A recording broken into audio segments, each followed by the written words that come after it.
জয় হিন্দ, বন্দে মাতারম। বন্ধুগণ নমস্কার, আমি আপনাদের মনোজ মজুমদার। আপনারা দেখছেন আমার ইউটিউব চ্যানেল মনোজ মজুমদার। সবাইকে আমার অকৃত্রিম হৃদয়ের অফুরন্ত ভালোবাসা জানিয়ে আমার ক্ষুদ্র রিয়াকশন ভিডিও আমি এখন শুরু করছি। বন্ধুগণ, এই গুগল এবং ইলন মার্কস দুইজনের তো এআই অ্যাডভান্স টেকনোলজি মানে আর্টিফিশিয়াল ইন্টেলিজেন্ট আছে। এই গুগলের যত হিসেব নিকাশ মানুষের দ্বারা তো সম্ভব না, অ্যাডভান্স টেকনোলজি। এবার এই ইলন মার্কসের টেকনোলজি আর আছে গুগলের টেকনোলজি, কার ক্ষমতা কত বড়, কার ক্ষমতা কত, ঠিক আছে, এর তুলনামূলক একটা ভিডিও আমরা দেখব আর রিয়াকশন দেব। আসুন ভিডিও করছি শুরু। आजकल के जिन प्रोफेशन को, जिन पेशों को आप जानते हो, इसका कोई मतलब नहीं रहेगा आने वाला टाइम में। अब में से बहुत सारे लोग अपने जॉब से बाहर हो जाएंगे अगर आप ऐसा कुछ काम नहीं करते जिसे कम वक्त कोई मशीन नहीं कर सकता। इस पूरी ब्रह्मांड में इंसान सिर्फ एक लौता जीव है जिसे भगवान ने दिमाग देने के साथ साथ उसे सही तरीके से इस्तेमाल करने का बुद्धि भी दिया है। और इस बुद्धि के बल पर आज के टाइम में इंसानों ने इंटरनेट और स्मार्टफोन जैसी और भी काफी सारे चीजों का आविष्कार किया है, जिसकी वजह से आज के टाइम में इंसान की जिंदगी और भी आसान हो चुका है। टेक्नोलॉजी के क्षेत्रों में इंसानों ने इतना विकास कर लिया कि अब वो खुद के जैसा सोचने, समझने और खुद की दिमाग को इस्तेमाल करने वाला एक एडवांस टेक्नोलॉजी का आविष्कार भी कर चुका है, जिसे हम आर्टिफिशियल इंटेलिजेंस और एआई कहते हैं। लेकिन ये आर्टिफिशियल इंटेलिजेंस है क्या और क्यों इसकी वजह से आने वाला टाइम में बहुत सारे लोग अपनी जॉब्स खोने वाला है, आइए जानते हैं आज की इस वीडियो में। ये है डॉक्टर जेफरी हिंटन, जिन्हें टेक्नोलॉजी की दुनिया में गॉड फादर ऑफ एआई कहा जाता है। 2012 में डॉक्टर जेफरी हिंटन ने अपने 2 स्टूडेंट के साथ मिलकर इस टेक्नोलॉजी का शुरुआत किया था, जिसके बेसिक पे आज के इस मॉडर्न एआई सिस्टम को बनाया गया है। आज के टाइम में जब भी आप लोग सोशल मीडिया ओपन करते हो तो आप लोग को मिड जर्नी और चैट जीपीटी ये दोनों जेनरेटिव एआई सिस्टम के बारे में काफी सुनने के लिए मिलता है। तो बेसिकली जब भी आप लोग कोई लेटर वगैरह लिखते हो या कोई कोडिंग वगैरह करते हो C++, जावा और पाइथन का, जिसे करने के लिए एक इंसान को कई घंटा या कई दिन लग जाता है, वही काम आज के टाइम में एआई सिस्टम कुछ सेकंड में ही कर देता है, वो भी 100% एक्यूरेसी के साथ। और इसके अलावा आज के टाइम में हर एक मुश्किल काम एआई सिस्टम खुद कर सकता है, वो भी इंसान से ज्यादा बेहतर। और इसी वजह से आने वाला टाइम में ये जो एआई सिस्टम है, ये हमारी देश की हालत खराब कर सकता है अगर हम टाइम से सावधानी नहीं बरती तो। और ये नेगेटिव बातें मैं नहीं कह रहा, ये नेगेटिव बातें वो लोग कह रहे हैं जो एआई में सबसे आगे है, जो कि एआई का गॉड फादर है। But at the same time, it can be very harmful if deployed wrongly. And we don't have all the answers there yet, and the technology is moving fast. Mark my words, AI is far more dangerous. वही लोग हमें चेतावनी दे रहे हैं कि थोड़ा रुक जाओ, थोड़ा संभाल लो, ये टेक्नोलॉजी का डेडली इम्पैक्ट ला सकता है हमारे देश और दुनिया के ऊपर, इसे थोड़ा समझ लो। थोड़ा सोच कर देखिए, जो मशीन हमसे ज्यादा स्मार्ट हो, हमसे ज्यादा हार्ड वर्किंग तो पहले से ही है, अब उनका दिमाग भी हमसे ज्यादा तेज हो जाएगा, उनके पास हमारे जैसा फीलिंग्स भी आ जाएगा, तब हमारा क्या होगा, इंसान के भविष्य का क्या होगा, इंडिया जैसे देशों में नौकरियों का क्या होगा, हमारा देश में जो विशाल मैन पावर है, ये जो मैन पावर का विशाल भंडार है, वो करेंगे क्या, और आने वाला वर्क फोर्स का क्या होगा। जिसके पास एआई का नॉलेज होगा वो ज्यादा अमीर होता जाएगा, और जिसके पास एआई का नॉलेज नहीं होगा वो पीछे ही रह जाएगा। आने वाला टाइम में इंडिया के ऊपर एआई का कितना बुरा और कितना अच्छा इम्पैक्ट पड़ेगा, ये देखने से पहले थोड़ा और डिटेल्स में समझते हैं कि आर्टिफिशियल इंटेलिजेंस से है क्या, एआई सिस्टम को बनाने वाला आज खुद ही क्यों डर रहा है अपने आविष्कार से।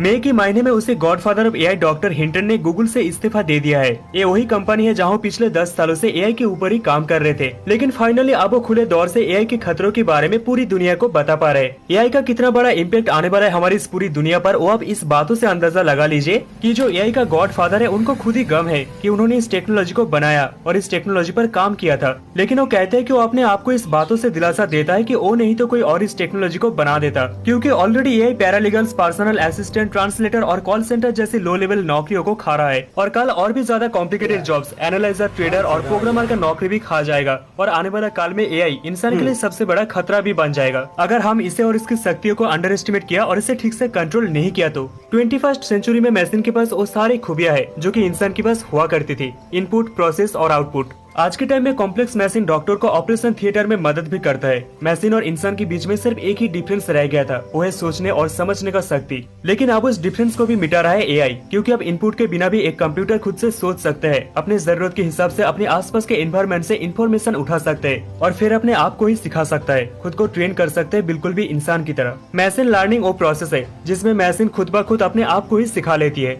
जैसे हमारे शरीर में न्यूरॉन्स होते हैं, ऐसे मशीन के अंदर भी एक न्यूरल नेटवर्क होता है, जिसकी वजह से मशीन के अंदर भी सोचने और समझने का ताकत आ जाती है। इसे और भी बेहतर तरीकों से समझने के लिए इस एआई सिस्टम को 4 स्टेप में डिवाइड किया जा सकता है। First step of AI, reactive machine, जो कि सबसे बेसिक एआई सिस्टम होता है। वो आपके मूवमेंट के हिसाब से मूव करती है, जैसे कि कंप्यूटर बेस्ड चेस गेम, जो कि आपकी मूवमेंट के हिसाब से आपके अगेंस्ट मूव करता है। और इसके बाद आता है सेकंड स्टेप, यानी लिमिटेड मेमोरी मशीन, जो कि रिएक्टिव मशीन से थोड़ा एडवांस होता है। ये सिर्फ आपकी प्रेजेंट मूवमेंट के ऊपर मूव नहीं करता है, बल्कि इसके पास आपकी पास्ट बिहेवियर का भी पूरी रिकॉर्ड होता है, जो कि किसी भी ऑब्जेक्ट और किसी भी सिचुएशन को मॉनिटर कर सकता है और उसकी बेसिक पर मूव करता है। इसका परफेक्ट एग्जाम्पल है सेल्फ ड्राइविंग कार। इस पे लगी हुई मशीन सामने वाली गाड़ी की मूवमेंट, आपकी ड्राइविंग हिस्ट्री और सारे ट्रैफिक नियम और रूल्स को देखते हुए गाड़ी को कैसे चलाना है ये डिसाइड करता है। और इसके बाद आता है थर्ड स्टेप ऑफ एआई, यानी थ्योरी ऑफ माइंड। इस टाइप का एआई सिस्टम ह्यूमन के माइंड और उसके बिहेवियर को पढ़ सकता है और उसके बेसिक पे आपको ओपिनियन भी दे सकता है। और इसी टेक्नोलॉजी को यूज करके सोफिया जैसे रोबोट भी बनाया गया है और सऊदी अरब ने तो इसे सिटीजनशिप भी दे दिया है। इसका मतलब आप सोचकर देखिए कि आज के टाइम में रोबोट टेक्नोलॉजी कितना आगे निकल चुका है, जो रोबोट्स हमें समझ पाए, हमारी फीलिंग्स को समझ पाए, बिल्कुल भी इंसान की तरह। इसके बाद चौथे नंबर पे आता है सेल्फ अवेयरनेस। इस टाइप का फ्यूचर एआई सिस्टम पर अभी रिसर्च जारी है। इस टाइप का एआई सिस्टम खुद सोचने के साथ साथ एनालाइज कर सकता है, डिसीजन ले सकता है और ट्रू इमोशन को पकड़ सकता है। इमेजिन करो कि एक ऐसा रोबोट जिसके पास सेल्फ अवेयरनेस है, खुद के इमोशन है, खुद की चाहत है और डिजायर है। इंसान की इमोशन और चाहत को समझना और रोबोट के अंदर खुद की इमोशन होना, ये हम एक अलग ही लेवल की बात कर रहे हैं। लेकिन आज के टाइम में ऐसी एआई सिस्टम को बनाया जा रहा है, इसके ऊपर रिसर्च जारी है। तो आप लोग सोचकर देखिए आने वाला कुछ ही सालों के अंदर अंदर एआई का कितना बड़ा इम्पैक्ट पड़ेगा ह्यूमन के ऊपर। इस मॉडर्न एआई सिस्टम की वजह से हमारा देश में सबसे बड़ा इम्पैक्ट आएगा एम्प्लॉयमेंट के ऊपर। इसका मतलब आने वाला टाइम में बहुत सारे लोगों की नौकरी जाएगा, ये तो पक्का है। खास करके अकाउंटेंसी, मार्केट रिसर्च और ग्राफिक डिजाइन जैसे इंडस्ट्री, जहाँ पर आने वाला टाइम में एआई की वजह से जॉब लॉसेस पक्का है। नेस्कॉन की एक रिपोर्ट के हिसाब से हमारा देश का जो टेक वर्कर है, उनके पास वो बेसिक नॉलेज पहले से ही है, जिसके दम पर हम अपने आप को एक एआई पावर हाउस बना सकते हैं। अगर हम अपने आप को थोड़ा रीस्किल कर लिया तो। ये इम्पोर्टेंट इसीलिए है क्योंकि अभी के टाइम में एआई रिलेटेड टैलेंट की डिमांड ग्लोबल मार्केट में काफी ज्यादा है। जहाँ पर एक तरफ कंपनी अपने एम्प्लॉयज को छांटाई कर रहे हैं, वहीं पर दूसरी तरफ अपने एआई टीम के लिए काफी ज्यादा एम्प्लॉयज हायरिंग भी कर रहे हैं। टाटा सन्स के चेयरमैन एन चंद्रशेखरन ने भी कहा कि एआई एक डिसरप्टर है, जो कि आने वाला टाइम में काफी सारे जॉब्स और काफी सारे स्किल को इम्पैक्ट करेगा। ग्लोबल इकोनॉमिक फोरम ने अपने एक रिपोर्ट में 45 कंट्री में 800 कंपनी में बैठे 1 करोड़ से भी ज्यादा लोगों पर एक सर्वे किया और उनकी रिसर्च ये कहती है कि आने वाला 5 सालों में एआई 25% जॉब को इम्पैक्ट करेगा। जहां 69 मिलियन नए जॉब्स क्रिएट होंगे एआई की वजह से, वहीं पर 83 मिलियन जॉब्स जाएंगे भी एआई की वजह से। मतलब लगभग 14-15 मिलियन जॉब तो जाएंगे ही एआई की वजह से, ये तो पक्का है। लेकिन अगर हम चाहे तो इस एआई की लड़ाई में आगे हो सकते हैं एज ए ह्यूमन और एज ए कंट्री। लेकिन इसके लिए हमें थोड़ा अपस्किल होना पड़ेगा, टेक्नोलॉजी के साथ साथ खुद को अपग्रेड करना पड़ेगा और खुद की जरूरत के हिसाब से नए स्किल को सीखना पड़ेगा। एआई रेडी होना पड़ेगा, और नहीं तो आने वाला टाइम में बहुत बुरी तरीके से इंसान के ऊपर एआई की इफेक्ट आने वाला है। सच में मैं अगर आपको कहूँ तो अभी के टाइम में हमारा देश नहीं, हमारा धर्म नहीं, हमारा जॉब्स खतरे में है। यहाँ पे आप लोगों का ओपिनियन क्या है, आप लोग नीचे कमेंट करके बताना, और वीडियो पसंद आए तो वीडियो को शेयर जरूर करना। मिलते हैं आप नेक्स्ट वीडियो में।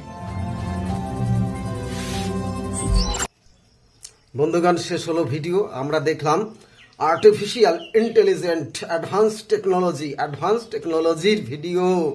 সব জায়গা, অফিস, আদালত, কল কারখানা, নাকি হাজার হাজার লক্ষ লক্ষ কোটি কোটি চাকরি খেয়ে দিচ্ছে এই advance technology, AI, artificial technology.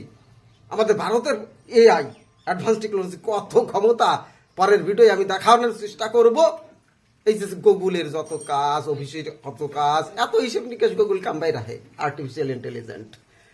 এই যে এলন মার্কসের যত কাজ, হিসেব নিকাশ, এটা মানুষের দ্বারা তো সম্ভব না।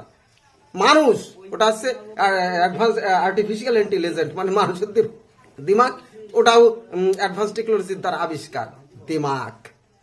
ওই একটা এআই কত কাজ করে, এই আইয়ের সিস্টেমে, এই ব্রেনটের সিস্টেমে, অ্যাডভান্স টেকনোলজি সিস্টেমে সব কাজ করে দিচ্ছে। একটা মানুষ কি পারে নাকি? স্কুল, কলেজ, অফিস, আদালত, কল কারখানা, এই যে নেটের এত কাজ, গুগল অ্যাডভান্স আর্টিফিশিয়াল মানে কুড়ুম করে দিচ্ছে। যত কাজ সব এই আর্টিফিশিয়াল ইন্টেলিজেন্ট দ্বারা হচ্ছে। দেখলাম এলন মার্কস এবং গুগলের বর্তমান এআই কোন পর্যায়ে আছে এবং ভবিষ্যতে কিরকম যাবে, ভিডিওর মাধ্যমে একটু জানার চেষ্টা করলাম। এরপরে আমি ইন্ডিয়ার একটা এআই এর ভিডিও নিয়ে আসব। আপনারা ভালো থাকবেন, সুস্থ থাকবেন, আমাকে সহযোগিতার হাত বাড়িয়ে দেবেন, আমাকে সাবস্ক্রাইব করে বেল আইকন দাবাতে ভুল করবেন না। লাইক করুন, কমেন্ট করুন, শেয়ার করুন। আসছি পরবর্তী আর এক ইন্টারেস্টিং ভিডিও নিয়ে। তব তক কে লিয়ে ভালো থাকবেন, সুস্থ থাকবেন। জয় হিন্দ, বন্দে মাতারম।